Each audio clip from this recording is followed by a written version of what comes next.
Hello and welcome into the Locked On Wolves podcast. We are live on the POSTCAST following the Timberwolves win over the Atlanta Hawks. Marney Gellner of Valley Sports North joins the show to break down the game. The Locked On Wolves POSTCAST starts right now. You are Locked On Wolves POSTCAST, part of Locked On Sports Minnesota. Your team every day.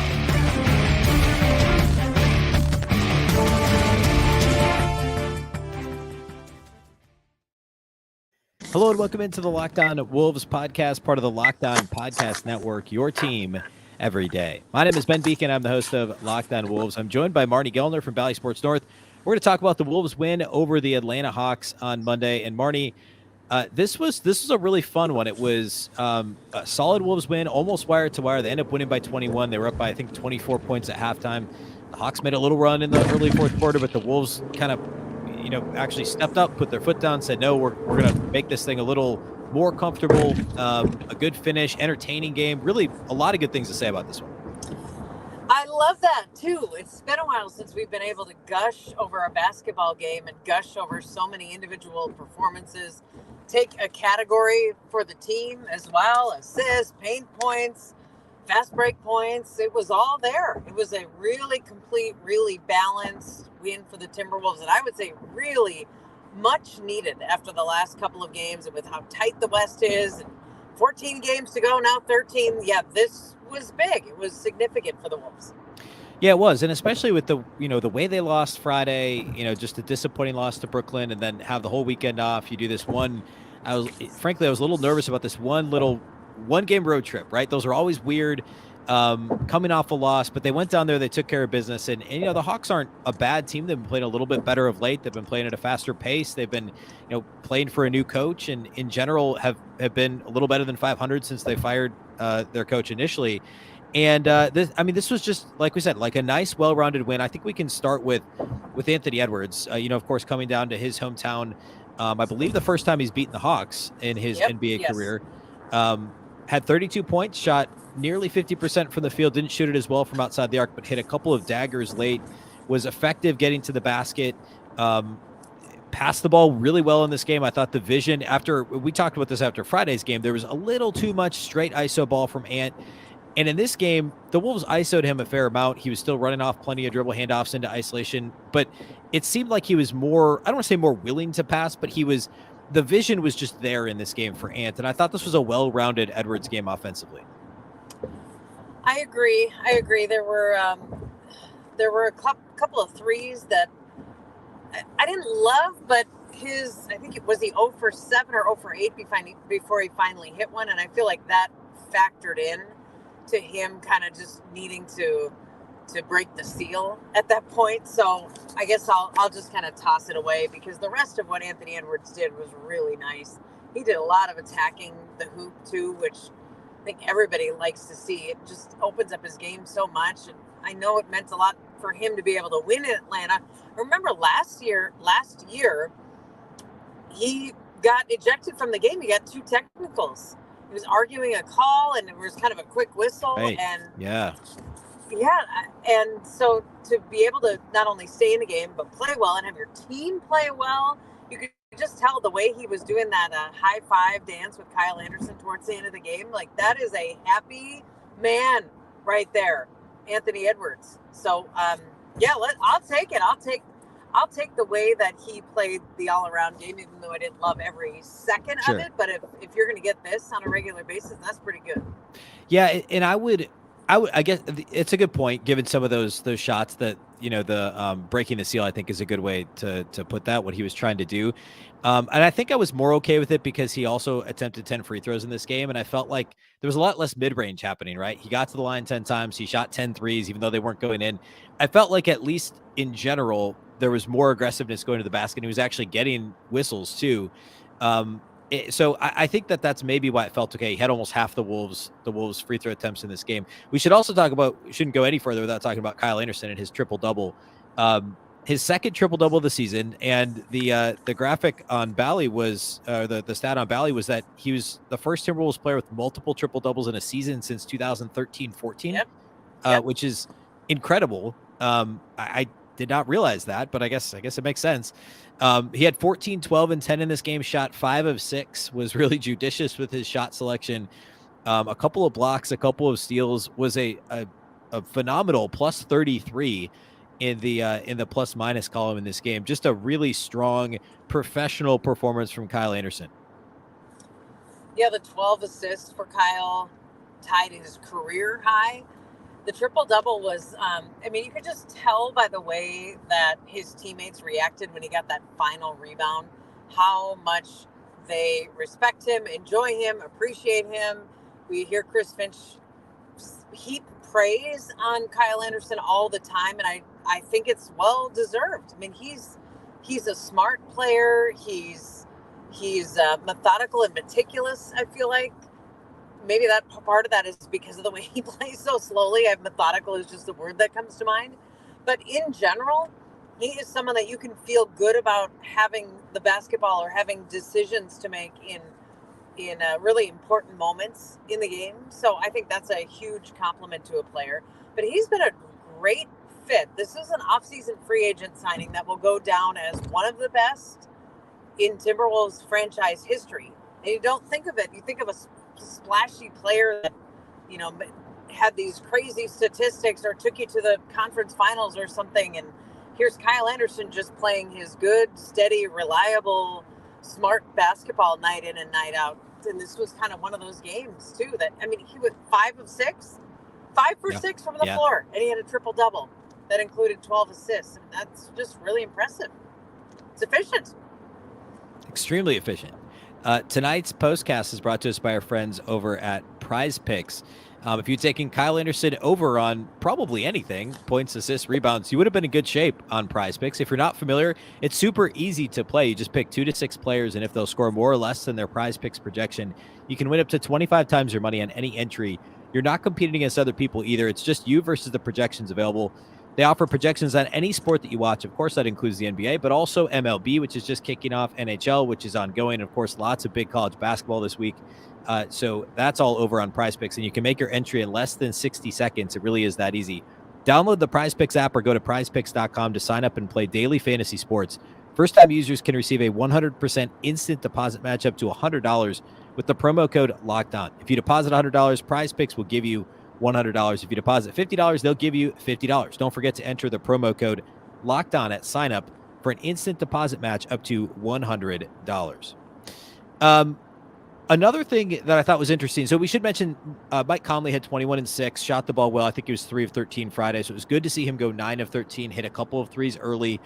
Rudy Gobert's stat line doesn't jump off the page, but I actually thought he was really effective and was in the right place at the right time quite a bit. Of course, he was questionable coming into this game, really a game time decision with the ankle that he rolled on Friday.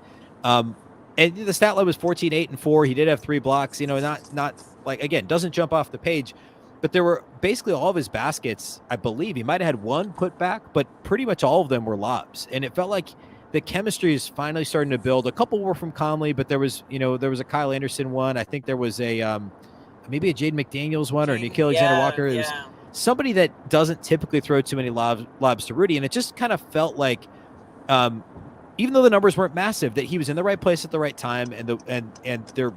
It just felt more comfortable in this game. I don't know why. It feels like we've had a few of those here and there, and it hasn't really built very much. But this was one of the good ones. It was, and I wonder if it's the activity level on offense that makes it feel like the way you were trying to describe it just now, Ben.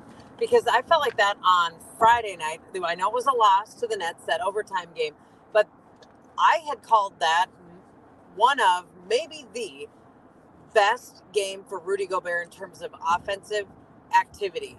Just because he seemed to be moving a lot, he seemed to be getting the ball just really efficiently, and part of that, I'm sure, is the Mike Conley factor, and just whether it's Rudy's trust in Conley or the way Conley's been able to get him the ball and other guys kind of playing off of that. But now this is consecutive games where Gobert has just looked differently offensively. He's looked like he's in the right spots, or guys are getting him the ball in the right spots, or maybe a combination of both. It just doesn't look as clunky or as forced. And I feel like it's a compliment to both. It's both Rudy and it's both the guys that are assisting him. maybe that's just the rhythm kicking in and guys finally figuring out how to feed him. But whatever it is, it looks different. It looks better. It looks smoother. It sort of just breathes easier. I don't know. It's a weird way to describe it. But if you know what it is when you see it, and I feel like we saw it tonight and we saw it on Friday night. Yeah, I'd agree. I also want to talk about the Wolves bench. That's of course one of Atlanta's weaknesses. They've got starting lineup of names. Everybody knows their starting lineup. They've got some good players on that team, obviously, but they don't have a ton of depth, and the bench isn't as good. The Wolves bench, I thought, even without Naz Reid, who missed the game with calf tightness, the bench played really well. We saw Luka Garza get some solid minutes. He played well in general, but in the first half, when it was still, the game was more in question, he played very well. I thought Jordan McLaughlin played well in general. He had 5 assists, 1 turnover. Yep. They had a good performance from Taurean Prince. And then, interestingly, and I'm curious what your thoughts are on this, Marnie, but Josh Minott, he came in at the end of the first quarter in kind of a basically strictly 2-play defense. And I saw Finch try to do that at the end of the third quarter as well and didn't quite get him checked in time. But when it was, playing offense, defense, kind of like, hey, we know the Hawks are going to finish, let's switch everything and put all of our defenders on the floor, McDaniels, Minott, Edwards, and wherever they go, we're going to switch it and we're going to make things difficult on Trae Young. And perhaps that's just the matchup, but I wonder if that's something that they're testing out as they get closer to the stretch run, potentially the play-in, hopefully the playoffs, where, this situational substitution with a young player like Josh Minott, I think that could be an interesting wrinkle if it's something they choose to do moving forward. It was interesting when it happened tonight. It was just out of nowhere. It was early in the game, and all of a sudden, Josh Minott is in the game. Okay, then the immediate reaction is, did somebody get hurt? What did I miss? What is going on? But you're right. It was just a situational thing. It was, let's see what we have. And maybe because the lead was pretty comfortable, that you could afford to do it, even if it was just for a couple minutes. But there are situations where you just need a spurt of defense, or you need something locked down, or you need to change the tide, or whatever the situation is, to find out if you have a player that you can really count on to give you those couple of minutes.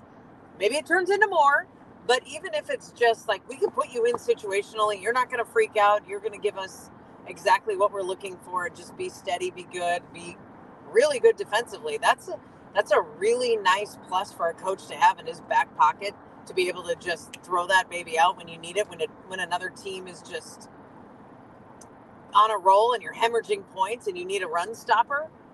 Not that he would do it by himself, but you put in a few guys like that, you put in your best defensive lineup and you need to shut it down. Boom. That could be a piece, could be interesting. We'll watch and see where it goes. See if Josh Minott pops in here and there on the defensive end for the Wolves.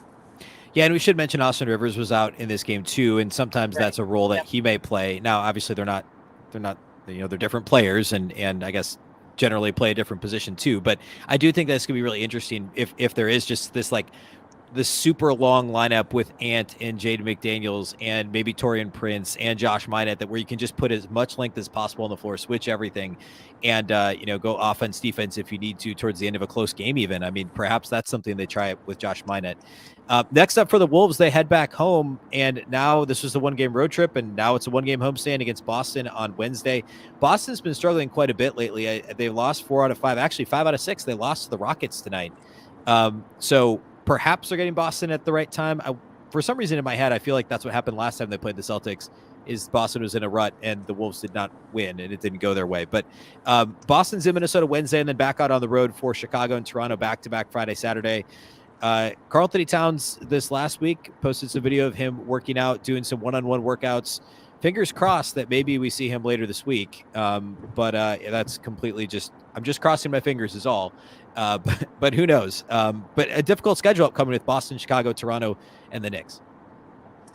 Well, you know what that means, Ben. This team's going to play pretty well. Right. We love it when the tough teams come to town. I cannot believe that score tonight from Boston in Houston, and Jaylen Brown was playing, Jason Tatum was playing. Yeah. It wasn't like those guys were resting or out. It was just a clunker for the Celtics. And we know every team is capable of that. I just don't know what that means. Does that mean they're on the downswing? They're kind of taking a breath and they're not playing well right now this week? Or does that mean they're pissed off and they're coming into Target Center and we all need to buckle up? Don't know. We'll find out Wednesday night.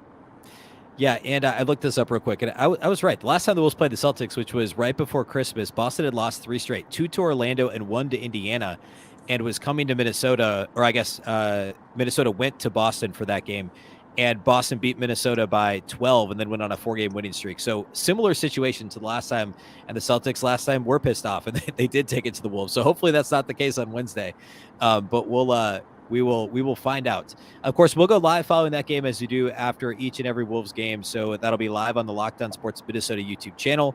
Make sure to subscribe to find out when we go live after the game. It's usually about 45 minutes afterwards. You can also catch the audio if you missed the live video. Catch the audio on your favorite audio platform on the Locked On Wolves channel. Wherever you listen to podcasts, you can find the postcast after the fact. A big thank you for watching tonight. And a big thank you for listening, and we'll catch you next time.